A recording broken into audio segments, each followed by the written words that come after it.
के जवान। बिना देर करते भैया वीडियो को शुरू करते हैं। भैया वीडियो को पूरा देखिए भैया, तभी मजा आएगा भैया। आज हम सारा कहा दौड़निया बुलबुलिया स्टार भैया, नीलकमल सिंह का गाना भैया, वो गाना करिया ड्रेस में फरेस लागे फेसिया।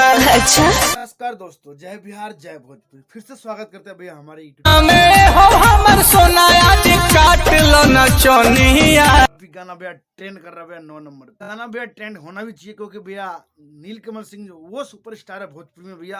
कोना में हो हमर सोनाया जी काट लो नचन, जिसके गाना बजता है पूरे भोजपुरी में भैया। गाना भैया एक तरफा बज रहा है भैया, 9 नंबर भैया ट्रेंडिंग पे के सारा कहा दौड़निया।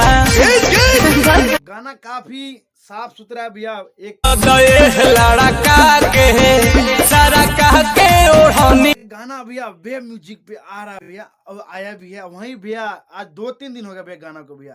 भैया गाना पहले 3 नंबर पे भी आया भैया, 2 नंबर पे भी आया। अभी गाना भैया फिलहाल 9 नंबर पे गाना ट्रेंड कर रहा है। काफी साफ सुथरा है भैया। एक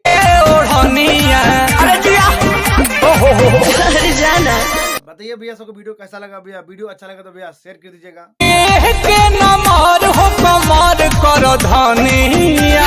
जय बिहार जय भोजपुरी, हर हर महादेव।